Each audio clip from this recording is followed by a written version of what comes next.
Kallamala കൊളരാട് socialist സൗഹൃദ കൂട്ടായ്മയുടെ സമാപനവും കുടുംബസംഗമവും K P. Mohan MLA. ഉദ്ഘാടനം ചെയ്തു. നമ്മൾ എന്തു തന്നെയാലും നമ്മൾ സോഷ്യലിസ്റ്റുകളാണ്.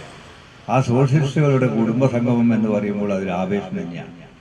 അപ്പം അങ്ങനെ മുന്നോട്ട് പോയി. ഇപ്പം ഇന്നലെ ഞാൻ പറഞ്ഞില്ല, സഹപിയാറിൻ്റെ 25ാം ചരമവാർഷിക ദിനമായിരുന്നു.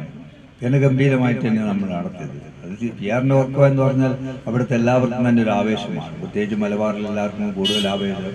പല പ്രദേശത്തും പല കാര്യങ്ങളും, കാട്ടാമ്പള്ളി സമരവും മുരുകാട് സമരവും കുഞ്ഞിരാമക്കുറിപ്പിനോടൊപ്പം അരങ്ങേശ്വരനോടൊപ്പം ചന്ദ്രശേഖരനോടൊപ്പം ഒക്കെ തന്നെ അങ്ങനെയുള്ള ഒരുപാട് സമര പോരാട്ടങ്ങളിലൊക്കെ തന്നെ പങ്കെടുത്തതാണ്.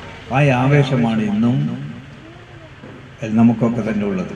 അപ്പോൾ ഇതൊക്കെ തന്നെ നമുക്ക് അങ്ങോട്ടും ഇങ്ങോട്ടും പറയാനും, അതോടൊപ്പം ഇവിടെ നമ്മളിപ്പോൾ സോഷ്യലിസ്റ്റ് കുടുംബ സംഗമത്തിൽ വന്ന് എല്ലാവരും കാര്യങ്ങളൊക്കെ തന്നെ സംസാരിച്ച്, ഞാനും മനയത്തി അന്തനും ഭാസ്കരനും ഒക്കെ തന്നെ കാര്യങ്ങളൊക്കെ തന്നെ സംസാരിച്ച് പോയാലും നിങ്ങൾ തമ്മിലുള്ള സംസാരം കുറേ ഉണ്ടാവണം. എന്തൊക്കെയാണ് കുടുംബകാര്യങ്ങൾ, ആ കുടുംബകാര്യങ്ങളിൽ അങ്ങോട്ടും ഇങ്ങോട്ടും കുറേ കാര്യങ്ങൾ പറഞ്ഞ്, ഞാൻ നേരത്തെ പറഞ്ഞ പോലെ എന്തെങ്കിലും പ്രശ്നങ്ങളുണ്ട്, ആ പ്രശ്നങ്ങളൊക്കെ തന്നെ പരിഹരിക്കാൻ കഴിയുന്ന രൂപത്തിലേക്കുള്ള ഒരു രീതിയിലേക്ക് മാറാൻ നമുക്ക് സാധിക്കണം. അപ്പോൾ എന്തായാലും 60-ൽ പരം കുടുംബ സംഗമങ്ങൾ നടന്നു. ചെറിയ കാര്യമാണ് ആ കുടുംബ സംഗമങ്ങൾ എന്ന് പറയുമ്പോൾ അങ്ങോട്ടും ഇങ്ങോട്ടും ഇത്തരം കാര്യങ്ങൾ പറയാൻ സാധിക്കും. അതാണ് യഥാർത്ഥ സോഷ്യലിസം. കെ. പ്രശാന്ത് അധ്യക്ഷത വഹിച്ച ചടങ്ങിൽ മനയത്ത് ചന്ദ്രൻ മുഖ്യപ്രഭാഷണം നടത്തി. മഹാത്മാഗാന്ധി ജയിലിലടക്കപ്പെട്ട കാലഘട്ടത്തിൽ കസ്തൂർബാ ഗാന്ധിക്ക് ഗുരുതരമായ അസുഖം വന്ന്, രക്തസ്രാവം വന്ന് മരണത്തോട് മല്ലിട്ടുകൊണ്ടിരിക്കുമ്പോൾ ജയിലർ ഗാന്ധിജിക്ക് ഒരു കത്ത് കൊടുത്തയച്ചു. അദ്ദേഹം തടവിലാണ്.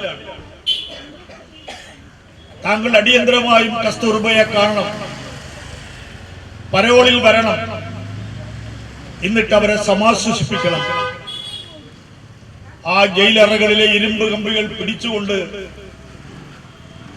അദ്ദേഹം 5 നിമിഷം ഇങ്ങനെ നിന്നു. തന്റെ കണ്ണുകളിൽ നിന്ന് 2 തുള്ളി കണ്ണുനീരിറ്റ് വീണു. അദ്ദേഹം ഒരു കഷ്ണം കടലാസിന് വേണ്ടി ആവശ്യപ്പെട്ടു. അതിലദ്ദേഹം എഴുതി, പ്രിയപ്പെട്ട കസ്തൂർബ,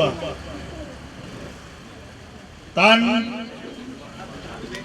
ഈ രോഗം ഗുരുതരമായി മരിച്ചു പോവുകയാണെങ്കിൽ ഇന്ത്യയുടെ മഹത്തായ സ്വാതന്ത്ര്യത്തിന് വേണ്ടി ബലിദാനമായി ഞാൻ കണക്കാക്കും. ഈ പോരാട്ടത്തിൽ ബ്രിട്ടീഷുകാരോട് മാപ്പ് പറഞ്ഞ് പുറത്തിറങ്ങാൻ ഞാൻ തയ്യാറില്ല. Azhiyur panchayat president K. ലീല, മെമ്പർമാരായ പി. ശ്രീധരൻ, പ്രമോദ് മാട്ടാണ്ടി എന്നീ ജനപ്രതിനിധികൾക്ക് എം.കെ. ഭാസ്കരൻ സ്വീകരണം നൽകി. ചടങ്ങിൽ ഡോക്ടർ ജിനാൻ മുഹമ്മദ്, അശ്വതി മിഥുൻ എന്നിവരെ റീന രേരോത്ത് ആദരിച്ചു. K. Krishnan, A.T. Sreedharan, Lineesh Palayadan, Sathyanathan E.K., Asokan K.M., Mahesh Babu NP, Shini Madathil, Ajesh K.M. എന്നിവർ സംസാരിച്ചു.